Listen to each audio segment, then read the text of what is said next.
다시 한번 오늘 수요 예배에 나오신 여러분들을 예수님의 이름으로 환영하고 축복합니다. 4월 달인데 벌써 덥습니다. 더욱더 건강하시고 아직 코로나가 기승을 부리고 있는 이 시점에 더욱더 체력 강건하시고 매일매일 삶 속에 주님 주신 은혜가 충만해서 승리하며 사시기를 기도드립니다.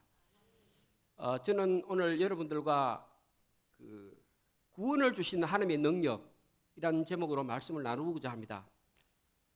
로마서의 서론이 되는 말씀인데요. 로마서는 아시다시피 이제 사도 바울이 선교여행 1, 2차 선교여행을 마치고 3차 전도여행 마무리 쯤에 고린도에서 이제 이 로마서를 썼습니다. 이 로마서를 쓴 목적은 이제 로마 성도들에게 그들의 신앙을 더 견고하게 하고 또 그들이 하나님 역사 가운데 더욱더 귀하게 쓰임받도록 격려하는 차원에서 썼지만은 이 로마서 말씀을 잘 보면은 이 로마서 말씀 가운데 복음의 진수가 담겨 있습니다. 많은 복음의 진리들을 아주 체계적으로 논리적으로 정리를 해서 복음이 무엇이며 우리가 하나님 앞에서 어떤 존재며 어떻게 살아야 되고 어떻게 구원을 얻으며 또 이 복음이 어떻게 이스라엘로부터 시작된 복음이 이방인으로 오게 되었는가, 또한 이제 구원받은 우리 성도들이 이 땅에서 어떻게 살아야 되는가를 아주 이렇게 체계적으로 기록해 놨습니다. 그래서 이 로마서 말씀을 깊이 묵상하면 우리가 복음에 대해서 더 깊은 이해를 가지게 되고 이 땅에 있을 동안에 더욱더 주님과 친밀한 관계성을 맺을 수 있다 생각됩니다. 그래서 이 사도 바울이 깨닫고 우리 가운데 남겨진 로마서 말씀을 오늘 우리가 예배드리면서 마음에 깊이 새기고 다시 한번 묵상하면서 귀한 바울 사도의 신앙을 배울 수 있기를 간절히 소망합니다.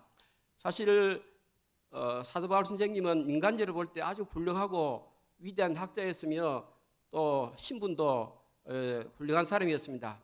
유대교에 정통한 학자요 바리새인이요 또 로마 신비를 가지고 있는 인간적으로 볼 때 아주 우수한 분이었지만은 그러나 그런 인간적인 우월함이 예수님을 만난 것이 아니고 예수님의 일방적인 은혜 가운데 이분이 부활하신 예수님을 만난 후에는 자기가 알고 있는 모든 그런 그 지식들과 세상 지식을 다 이렇게 버리고 예수님을 아는 지식을 가장 고상한 것으로 여겼습니다.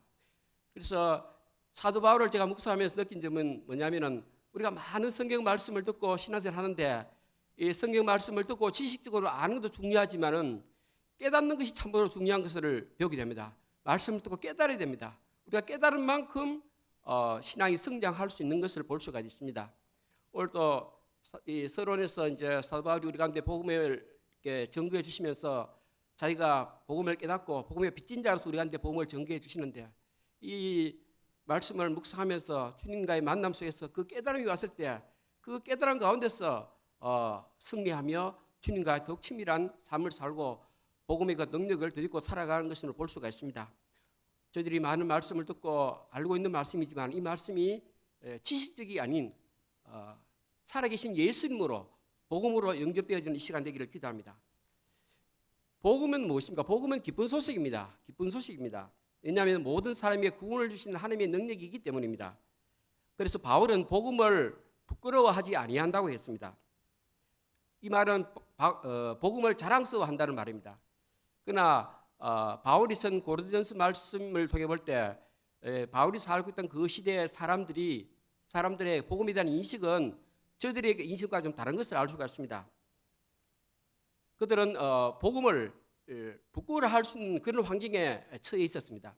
그래서 복음을 부끄러워할 수 있는 그런 환경에 처해 있는 로마 성도들을 이해하고 격려하기 위해서 이 서신서를 썼습니다. 고린도전서 말씀에 보면은 유대인은 표적을 구하고 헬라인은 지혜를 찾으나 우리는 십자가에 못 박힌 그리스도를 전하니 유대인에게는 거리끼는 것이요 이방인에게는 미련한 것이로되 오직 부르심을 입은 우리들에게는 유대인이나 헬라인이나 그리스도는 하나님의 능력이요 하나님의 지혜라고 했습니다.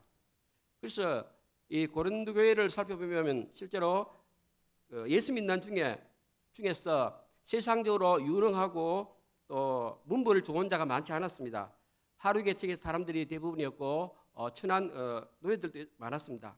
그래서 드러내놓고 나는 예수 믿는 사람이다. 예수를 증거하기가 쉽지 않았습니다.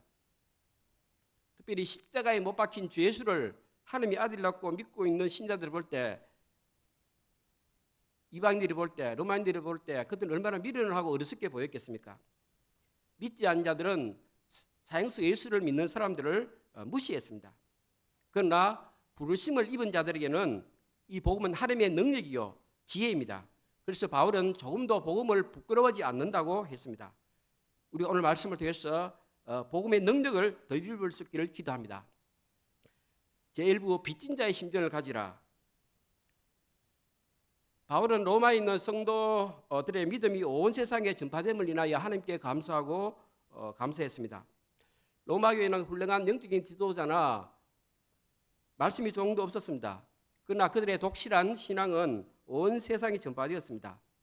로마서 15장 14절에 보면은 스스로 선함이 가득하고 모든 지식이 차서 능히 서로 구원한 자들이라고 하였습니다. 바울은 이들의 믿음을 생각할 때마다 하나님께 감사 기도를 드렸습니다. 로마 교회는 바울이 개척한 교회도 아닙니다. 로마에 가본 적도 없습니다. 그렇지만 바울은 그들을 위해서 쉬지 않고 기도했습니다. 로마 성도의 신앙이 더욱 견고해져서 그들을 통해서 온 세상에 복음이 전파되기를 기도했습니다. 바울은 여러 번 로마에 가고자 했지만 길이 막혔습니다. 그러나 포기하지 않았습니다. 바울은 어찌하든지 이제 하나님의 뜻 안에서 로마에 나아갈 길을 열어주시도록 간절히 기도하고 있습니다. 그 이유가 뭐냐면 첫째로는 로마 성도의 신앙을 견고하기 위해서입니다.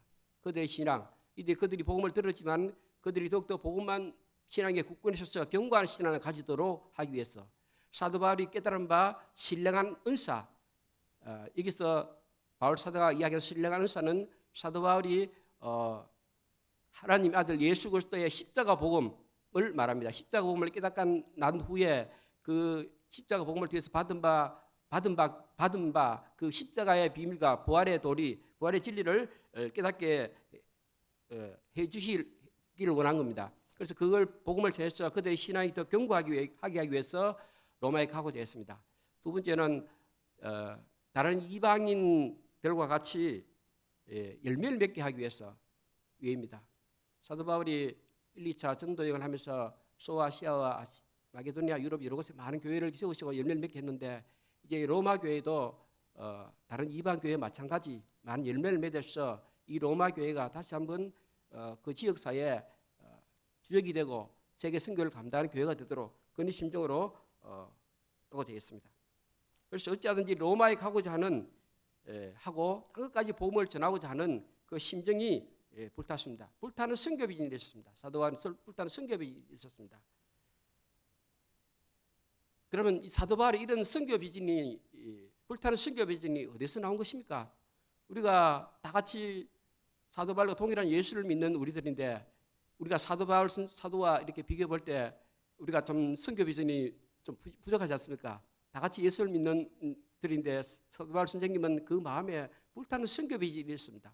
그러면 이 불타는 선교 비전이 도대체 어디서 기인한 것입니까? 14절을 우리가 다시 한번 읽어보겠습니다. 14절 말씀을 한번 떼어주십시오. 같이 읽겠습니다. 읽겠습니다. 시작. 헬라인이나 야만인이나 지혜 있는 자나 어리석은 자에게 다 내가 빚진 자라. 사도 바울은 내가 빚진 자라 이렇게 고백을 했습니다. 이 사도 바울의 불타는 선교 비전은 빚진 자의 심정에서 나왔습니다. 빚진 자라는 것은 매인 자라는 뜻입니다. 바울이 뭘 그렇게 잘못해서 이 사람들에게 빚을 졌습니까? 이 사도 바울이 빚진 자라는 이 말은 이 두 가지 의미가 있습니다. 하나는 내 자신이 그리스도에게서 너무나 큰 사랑의 빛을 줬다는 것입니다. 그래서 이 사랑의 빛을 믿지 않는 자들에게 갖고자 하는 열망에 사로잡히게 되었습니다. 사도 바울은 예수님 믿기 전과 예수님 믿은 후가 너무나 분명한 사람입니다. 인간적으로 훌륭해서 예수를 믿기 전에 유도교회에 열심히 있어서 자기가 유도교회를 신봉하면서 그리스도인들을 핍박하고 잡아 죽이는 것이 하나님의 일이라고 하나님을 사랑하는 일이라고 그렇게 생각할 정도로 종교에 대한 열심이 있고 영적으로 볼 때는 무지했지만 그러나 이런 사도 바울이 예수님을 만난 후에는 완전히 그 삶의 방향이 바뀌게 되었습니다. 이 예수님을 만난 후에 깨달았습니다. 내가 예수님을 만나지 않았다면 일생 동안 예수를 핍박하고 예수 믿는 자들을 박해하다가 죽어서 심판받을 수밖에 없는 나인데 부활하신 예수님께서 직접 나를 찾아오셔서 나를 만나주시고 나를 변화시켜 주셔서 하나님 자녀 삼아주시고 죄사함을 주신 것을 생각할 때 너무나 감격하고 기뻤습니다. 뿐만 아니라 앞부분 내용에 보면은 이제 사도 바울이 예수를 만난 후에 그 예수님 앞에서 자기 자신의 신분을 발견하고 너무나 비속하고 도저히 하나님의 은수로 살 수밖에 없는 자신을 부르신 그 하나님에 감사해서 자기는 예수 그리스도의 종이라고 그랬습니다.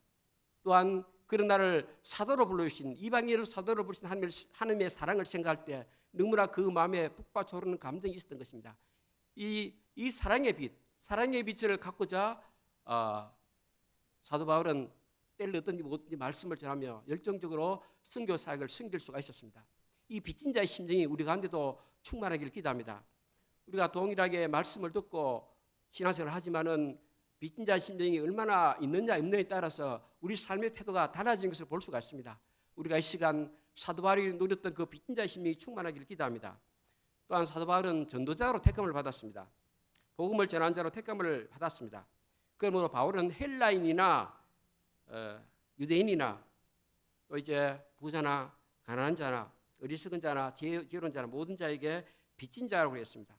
그래서 이 빚을 갚기 위해서 복음을 전한다고 했습니다. 이와 같이 이 빚진 자의 심정이야말로 우리가 생활하면서 전도하는데 전도의 원동력이 될 수 있음을 알 수가 있습니다. 우리가 주님의 십자가의 사랑에 빚진 자의 심령을 충만해서 우리 주위에 있는 아직 예수 믿지 않는 사람들을 바라볼 때 그들에게 심정이 생기고 그들에게 복음을 전하는 주의 사랑이 넘쳐오르는 그런 목자의 심정이 충만하기를 간절히 기도합니다. 다시 한번 이 말씀을 보면서 깨닫는 것이 우리가 동일한 주의 말씀을 듣지만 깨닫는 것이 얼마나 중요한가, 깨닫는 것이 정말 중요한 것임을 알 수가 있습니다. 저도 신앙생활을 하면서 처음에는 신앙을 지식적으로 알았지만은 지식적으로 아는 것이 도움은 됐지만 그 내 삶을 변화시키지 못했습니다. 그는 어느 순간에 십자가 사랑을 깨닫고 십자가 복음을 깨달은 후에는 내 삶이 변화된 것을 볼 수가 있습니다. 깨닫는 역사가 있어지기를 간절히 기도합니다.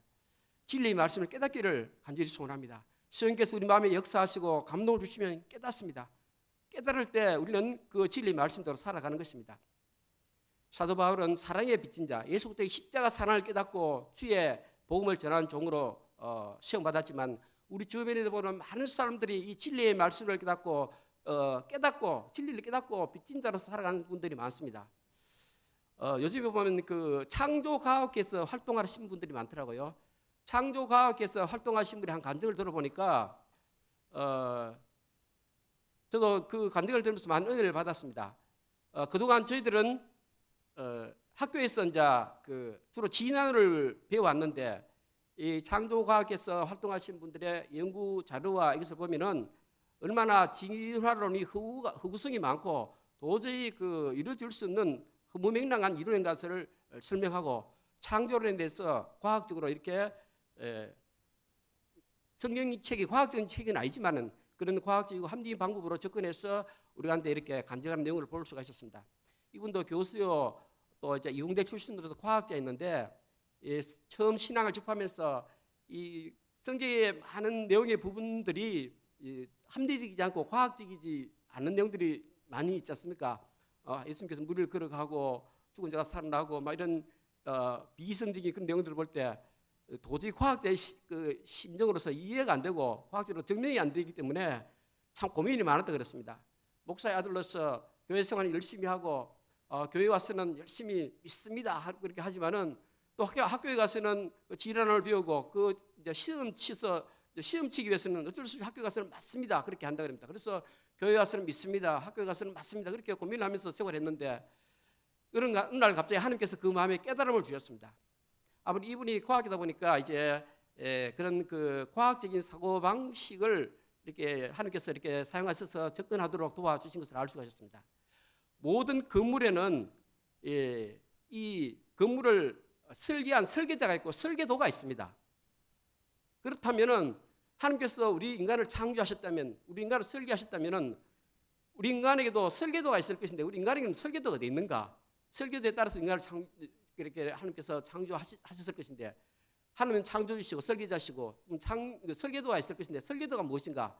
그걸 발견했는데 그것이 우리 인간은 설계도를 내재하고 있는데 DNA가 하나님께서 우리 인간을 창조하시기 위해서 주신 설계도라는 것을 발견하게 됐습니다. DNA. 그래서 이 DNA 구조에 따라서 우리가 이 형상이 이루어지고 얼굴 색깔이 달라지고 몸의 형태가 굉장히 달라지고 기질이 다르고 하는 이런 것을 보면서 그 DNA를 연구할 때 하나님께서 그러니까 얼마나 우리를 창조하신 창조주의 그 지혜와 신성, 위대함을 깨달아 알 수 있다 그랬습니다. 왜냐하면 이분은 과학자이기 때문에 주위에 그 동료 과학자들이 연구를 하면서 로봇을 만드는 분들이 많답니다. 로봇을 처음 만들어 가지고 밤새도록 연구를 해서 로봇을 만들어서 이제 겨우 로봇가 손가락 하나를 움직이면 그렇게 기뻐하고 막 감격하는 것을 봤답니다. 그에 비하면 우리가 평소에 느끼지 못했지만 우리 손가락을 5개 이렇게 마음대로 움직인다는 것은 과학자들의 입장에서 이러면 기적과 같은 일이라고 하였습니다. 이 사실을 발견하고부터는 자기가 마음으로부터 하나님의 살아계심이 느껴졌다고 했습니다. 하나님 계셨군요. 그 고백, 그 진리에 대한 발견, 그 발견 후에 그 동안에 있었던 마음의 모든 의심들이 사라지고 이제 진리의 빚진 자로서 살면서 이제 교수직도 내려놓고 복음 증거하는 그런 전도의 삶을 살고 있습니다. 이와 같이 우리가 진리를 발견하고 어떤 그 빚진 자로 산다는 것은 우리 삶을 위대하게 만드는 것을 볼 수가 있습니다. 이곳에 우리 참석하신 우리 성도님 한 분 한 분들도 이제 신앙생활 오래 하신 분도 있고 이렇게 또 시작하신 분도 계시지만은 말씀을 들을 때 그 한마디 말씀 우리 마음에 깨달음을 주어서 그런 그 진리에 기초한 빚진 자의 심지에 기초한 신앙생활을 할 수 있기를 간절히 기도합니다. 두째 파트 복음의 능력을 믿어라. 16절 말씀을 또 한번 떼어주십시오. 16절 말씀을 같이 한번 읽겠습니다. 시작. 내가 복음을 부끄러워하지 아니하노니 이 복음은 모든 믿는 자에게 구원을 주시는 하나님의 능력이 됨이라. 먼저는 유대인에게요 그리고 헬라인에게로다. 사도 바울은 복음을 부끄러워하지 않는다 그랬습니다. 로마인들의 눈에 볼 때 그리스도인들은 십자가에 처형된 사형수를 교주로 믿는 사교 집단에 불과했습니다. 그래서 로마인들은 십자가 복음을 미련한 것으로 보았습니다.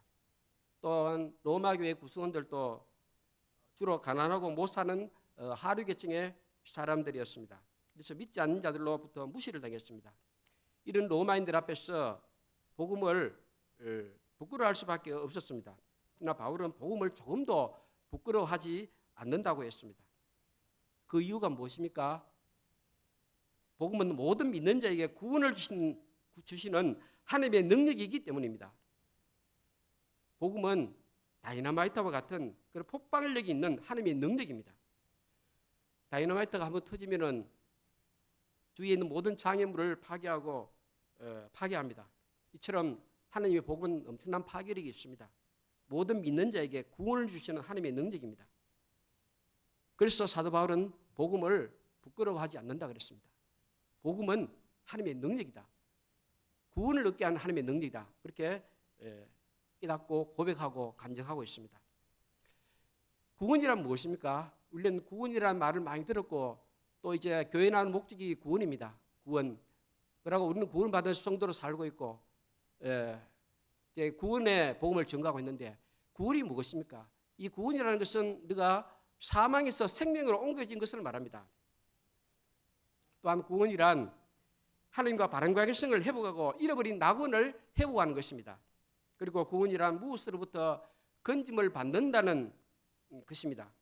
그럼 우리가 구원을 받았다는 것은 구원받지 못한 불행한 상태에서 건짐을 받고 행복한 상태로 들어가게 되는 것을 가리킵니다. 그런데 성경적으로 볼 때 우리가 그 구원을 누리게 된 것은 몇 가지 특징이 있습니다. 첫째로 우리가 구원을 받았다는 것은 죄책으로부터 구원을 받았다는 것입니다. 죄책. 우리가 죄를 지으면은 양심의 가책을 받습니다. 그래서 견딜 수 없는 죄책감을 느낍니다. 이는 하나님께서 우리의 죄를 추궁하시기 때문입니다. 그런데 우리가 구원을 받았다는 것은 이런 죄책감으로부터 구원을 받은 것입니다. 둘째로 우리가 구원을 받았다는 것은 이 죄의 올무에서 구원을 받은 것을 의미합니다. 죄의 올무는 죄의 세력을 말합니다. 우리가 죄를 지으면은 악해지는 것이 아니고 죄의 종이 됩니다. 우리가 죄를 짓기 전에는 죄와 우리가 상관이 없지만 일단 죄를 지으면은 죄의 종이 되어서 이 죄의 사슬에서 끝날 수가 없습니다. 마치 새가 그물에 걸려든 것처럼 한번 죄에 빠지고 나면은 그 죄의 세력에서 빠져나올 수가 없습니다. 도박, 음란, 인터넷 중독, 모든 이 죄 우리가 알지만 끊을 수가 없습니다. 중독에서 끝날 수 없는 이 죄의 세력을 우리의 힘으로 끊을 수가 없습니다. 그래서 이 죄의 올무에서 구원받고 건진받는 것이 구원인 것입니다. 셋째는 죄의 형벌로부터의 구원입니다. 죄의 형벌. 우리가 죄를 지으면 반드시 죄에는 형벌이 따릅니다. 가인은 하나님께서 죄의 벌을 주셨을 때 죄벌이 너무 중하여 견딜 수 없다고 했습니다. 하나님께서 악을 행하는 각 사람에게 공고와 환난이 따르게 하십니다. 그런데 복음을 믿는 자들에게는 이런 모든 형벌이 면제되고 자유케 됩니다. 하나님과 바른 관계성이 회복되어지고 죄의 사함을 받습니다. 그래서 더 이상의 저주가 없고 영원한 하늘을 상속받게 됩니다. 이것이 성경에서 말하는 구원입니다. 그런데 오늘 로마서 말씀에서는 또 다른 구원의 개념을 말씀하고 있습니다. 현재적인 구원을 강조하고 있습니다. 현재적인 구원. 우리가 예수 그리스도를 믿음으로 현재적으로 우리가 누리게 되는 그런 구원의 능력을 강조하고 있습니다. 예수를 믿음으로 우리는 현재적으로 죄사함을 받고 더 이상 죄의 책감으로 괴로워하지 않습니다. 하나님께서 예수의 피로 인하여서 믿음으로 말미암는 화목제물을 세우셨기 때문입니다. 그래서 우리가 복음을 믿을 때 성령께서 우리를 그리스도와 연합시켜 줍니다. 그래서 죄와 죽음의 세력을 잡은 마귀에게서 우리를 자유케 해 주십니다. 성령께서 우리 옛사람을 그리스도의 죽으심과 연합하여 죽게 하십니다. 그래서 죄의 몸이 멸하여 다시는 죄의 종도로 하지 못하게 하십니다. 또 부활하신 그리스도께서 우리와 연합해서 부활의 새 생명 가운데 살게 하십니다. 그래서 우리는 구원이라고 할 때 영적인 것만 생각해서는 안 됩니다. 구원은 이렇듯 어떤 관념이나 행위사학적인 것이 아니고 영적인 것과 육적인 것을 다 포함합니다. 복음이란 현재적 우리 가운데 구원을 주시는 전인격적인 구원을 주시는 하나님의 능력인 것입니다. 그래서 복음은 기쁜 소식입니다. 복음은 기쁜 소식입니다. 기뻐해야 됩니다. 마땅히 기뻐하고 감격하며 기쁨의 소식을 전해야 됩니다. 우리가 반드시 기뻐해야 되는데 기뻐하지 못한 것은 뭔가 좀 잘못됐다는 거죠. 그것을 우리가 원인을 찾고 발견해서 이 구원의 감격을 기쁨을 회복할 수 있기를 기도합니다. 여러분들도 기쁜 일을 전해보신 적 있죠? 남자들은 군에 가면은 군에 이제 말년되면 저녁 소식 들을 때 너무나 기쁩니다. 잠도 안 오고 설레는 기쁨이 있습니다. 또 이제 긴 우리 겨울이 지나고 봄이 왔습니다. 봄이 온다는 소식을 들을 때 기뻤습니다. 저 개인적으로는 중국에 있을 때 늘 안전문제를 시달리다 보니까 한국에 나오니까 신앙의 자유가 있는 것이 너무나 기뻤습니다. 그래서 만나서마다 한국은 참으로 좋은 나라다 이렇게 간증을 했습니다. 기쁨은 우리 삶에 활력을 주고 기쁨은 있으면 전하게 되어 있습니다. 그래서 이 복음은 교리가 아닙니다. 우리 죄를 위해서 십자가에 죽으시고 부활하셔서 현재 우리와 함께 살아계신 그리스도가 복음인 것입니다. 그래서 우리가 이 복음을 지식적으로 알지 않고 살아계신 예수 그리스도로 알 수 있기를 간절히 기도합니다. 그래야 할 때 우리가 이 구원의 기쁜 소식을 듣고 또 믿어서 구원의 능력이 우리 마음에 역사되어지는 것입니다. 그래서 우리가 예수를 믿고 죄사함의 은혜만 기억하고 있다면 우리가 신앙생활을 하면서 신앙생활의 반밖에 못 누리고 있는 것입니다. 복음은 믿지 않는 자들이 하나님의 자녀가 되게 하는 이 구원의 능력임과 동시에 하나님의 자녀들이 죄의 세력을 이기고 승리하게 하는 능력입니다. 그래서 신앙생활은 내가 내 힘으로 그리스도를 모방하는 삶이 아니라 그리스도께서 베풀어 주시는 구원을 누리고 참여하는 것입니다. 여러분 이런 신앙생활 하고 계십니까? 그리스도에 참여하는 신앙생활을 하고 있습니까? 누리고 참여함으로 날마다 주님으로부터 오는 놀라운 능력을 공급받고 성령의 열매를 맺는 삶을 살기를 기도합니다. 저는 처음 신앙생활 하면서 이 참여하는 신앙이 아니라 모방 신앙을 했습니다. 열심히 성경 공부를 하고 위대한 주의 종들의 신앙을 배우고 모방하고 예수님도 심지어 예수님을 비워서 예수님을 모방해서 따라가는 신앙생활. 그래서 경건 훈련도 하고 그렇게 모방생활을 했는데 어느 순간에 이런 신앙생활은 나를 지치게 했습니다. 열심히 했는데 열매가 안 나타나는 거예요. 열심히 신앙생활을 했지만은 여전히 지치고 힘들고 생활이 염려에 매이고 원인을 알 수가 없었습니다. 그러나 어느 날 이렇게 고민한 저를 불쌍히 여시고 하나님께서 이제 중국에서 사회 가시면서 연변에서 사회 가신 분이 계셨는데 자기 집회 가시니까 한번 오라고 이렇게 초청을 했습니다. 그래서 아무 생각 없이 그냥 쉬는 마음으로 그냥 쉬고자 하는 마음으로 거기서 갔는데 그곳에서 집회에서 말씀을 들으면서 이 참여 신앙의 의미를 깨닫게 되었습니다. 사도 바울이 고백한 이 신앙이죠. 갈라디아서 2장 20절에 보면은 사도 바울이 그렇게 고백을 했습니다. 내가 이제 그리스도와 함께 십자가에 못 박혀 죽었나니 그러므로 이제 사는 것은 내가 아니요 그리스도께서 사신 것이라. 또한 육체 가운데 사는 것은 나를 위하여 그 몸을 버리신 예수 그리스도를 믿는 믿음 안에서 사는 것이라 그랬습니다. 내가 이제 그리스도와 함께 십자가에 못 박혀 죽었다.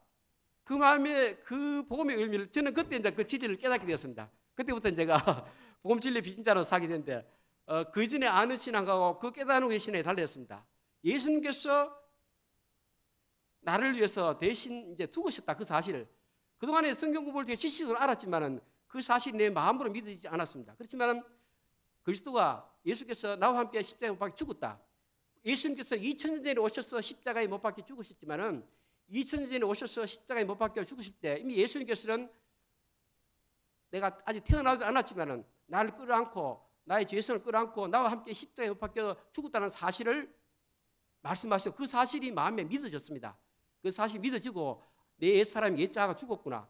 내가 지금 이렇게 괴로워하고 못나고 힘들고 이렇게 연약하고 이런 모습들은 늘 염려에 시달리고 중풍병자와 같은 그런 영적인 중풍병자 같이 생활하는 이런 모습들은 옛사람의 모습인데 예수님께서 이런 나의 옛사람의 모습을 끌어안고 이미 십자가에 죽었다.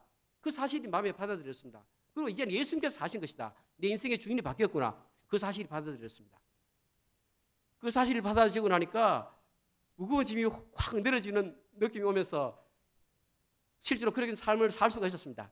사역을 섬기면서도 스트레스가 되지 않고 많은 사람이 모이든지 적게 오든지 간에 주님께 맡겨 주님이 내 인생을 다스리신다는 것을 깨닫고 이렇게 아주 힘을 얻으면서 신앙생활을 할 수가 있었습니다. 또 나를 사랑하사 나를 위해서 목숨을 버리신 예수님을 믿는 믿음 안에서 육체를 입고 있기 때문에 믿음 안에서 산다는 그 사실의 의미를 깨닫게 되었습니다.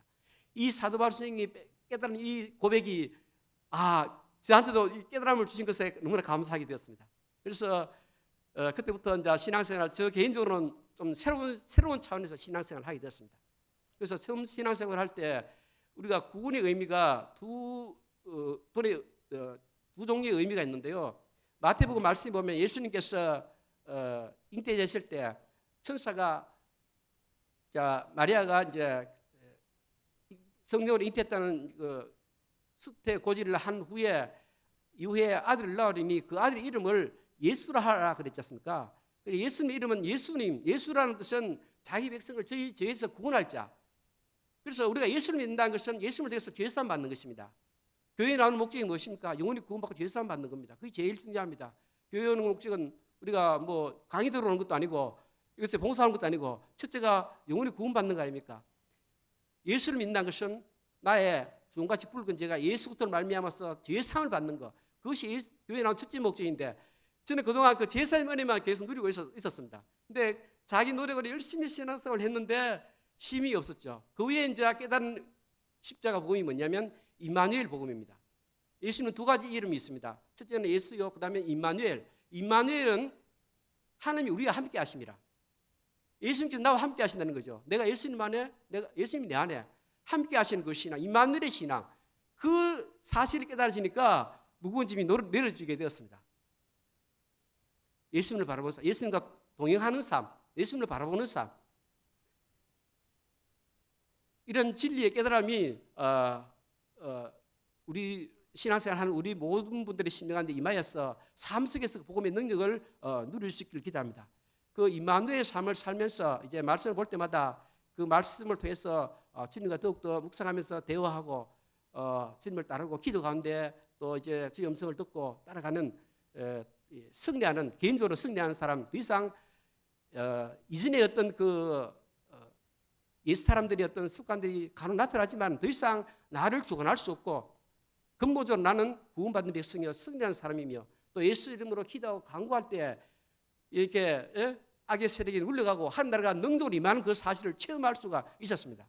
그래서 오늘 말씀 가운데 사도 바울이 아마 그렇게 그의 복음의 진리를 깊이 깨닫고 우리 가운데 증거하신 것이 아닌가 그렇게 생각됩니다. 그래서 구원은 막연한 지식과 이론이 아닌 실질적인 삶 속에서 우리가 누려야 될 것임을 생각하게 됩니다. 그래서 사도 바울은 내 말과 전도함이 지혜의 권한을 말로 하지 아니하고 다만 성령이 나타남과 능력으로 하여 너희 믿음이 사람의 지혜에 있지 아니하고 다만 하나님의 능력에 있게 하려 하노라고 했습니다. 이러한 복음의 능력이 우리 삶 속에 역사되어지기를 기도합니다. 우리는 복음을 부끄러워해서는 안 됩니다. 복음은 영광스러운 것입니다. 자랑스러운 것입니다. 복음은 하나님의 영광스러운 광채입니다. 복음은 모든 이론을 파하고 그리스도께 복종시키는 다이너마이트와 같은 하나님의 강력입니다.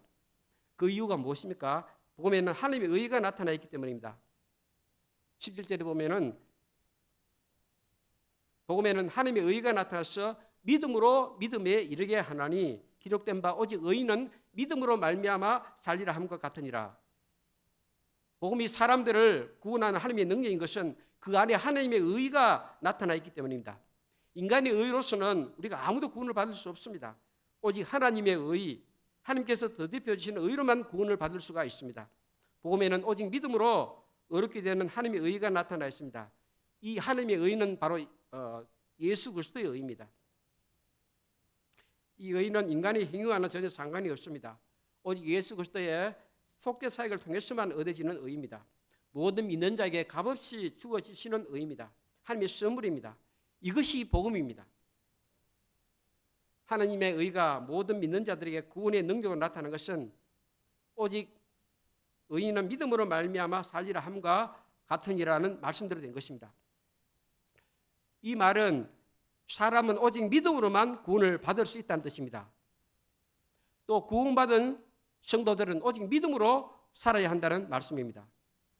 그러므로 신자들은 오직 믿음으로 구원을 받고 오직 믿음으로 살며 믿음의 결국인 구원에 이르게 됩니다.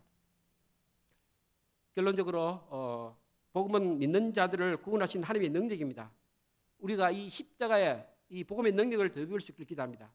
또한 이 복음의 십자가 복음의 능력을 덧입으려면 우리가 하나님의 관점에서 십자가를 바라봐야 됩니다. 나의 관점에서 십자가를 보면 내가 열심히 신앙생활 할 때는 신앙생활 잘하는 것 같고 내가 믿음이 있을 때는 잘하는 것 같은데 믿음이 없으면 또 주님과 내가 상관이 없는 것 같고 그런 경험을 할 수가 있습니다. 자기 관점에서 보지 말고 하나님의 관점에서 바라볼 때 십자가는 하나님께서 나의 삶 속에 예수 그리스도를 말미암아서 온전한 구원을 이루신 것이기 때문에 예수 그리스도의 은혜에 복음에 참여하고 참여 신학으로 말미암아 승리하는 삶을 살 수가 있습니다. 자기 행위에 매이지 않고 하나님의 눈으로 자신을 바라볼 때 저희 형벌에서 구원해 주시는 놀라운 하나님의 능력을 체험하게 됩니다. 우리가 오늘 말씀을 통해 복음을 믿고 구원받는 성도들로서 이제 어떻게 구원을 누리고 있는지 그리고 얼마나 복된 삶을 누리고 있는지를 우리 자신이 스스로가 깨닫고 누리고 또 그런 삶을 보여줄 수 있는 삶을 살기를 간절히 기도합니다. 기도하시겠습니다.